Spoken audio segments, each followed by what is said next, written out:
Pennies, good luck or good riddance?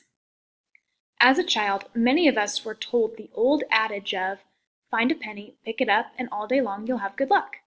Unfortunately, the shining luck of the copper coin is diminishing for many people. There has been a debate of concern over whether or not the penny coin should remain in our economy's circulation.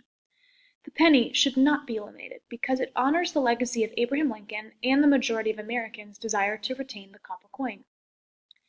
Abraham Lincoln is an honored figure in our history for many critical reasons, namely the abolition of slavery.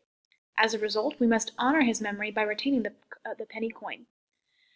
Michael Bishop agrees with the importance of Lincoln's legacy. The penny is perhaps the most visible and tangible reminder of Lincoln's significance in American history. Source F. Eliminating the penny would be erasing a key memory from our nation's history. We should not rob the coming generations of this memory by eradicating the penny coin. In addition, former President Bush saw the importance of continuing Lincoln's provision when he signed into legislation to issue Lincoln pennies with 4 newly designed reverse or tail side images in 2009, the 200th anniversary of Abraham Lincoln's birth. Source F. George W. Bush, during his tenure in the highest office in the land, determined Lincoln's legacy to be of such great import that he created laws to ensure its retainment. Who are we to reverse the word of law? We must maintain the presence of the penny in order to demonstrate adherence to our lowest denomination coin. In addition to honoring the legacy of Abraham Lincoln, we must keep the penny because the majority of Americans desire to do so. According to a Harris poll, 59% of participants oppose the abolition of the penny. Source E. If we dare to call our country a democracy, we must bend to the will of the people in this matter. We must keep the penny if the majority of Americans desire to do so. Even those with significant wealth in our society desire to keep the penny, with 53% of Americans who earn $75,000 a year or higher stating that they wish to keep the penny. Source E.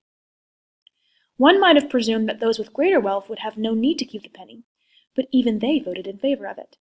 We must retain the penny coin within American currency in order to meet the demands of its people.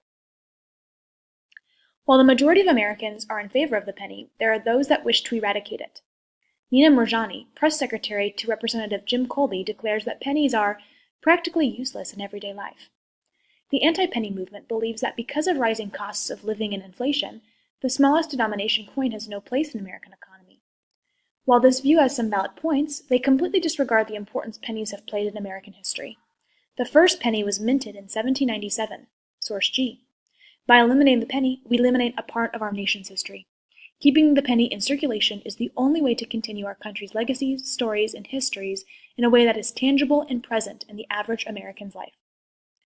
Keeping the penny is the best position to take due to how the coin honors the legacy of Abraham Lincoln and the fact that the majority of Americans wish to do so.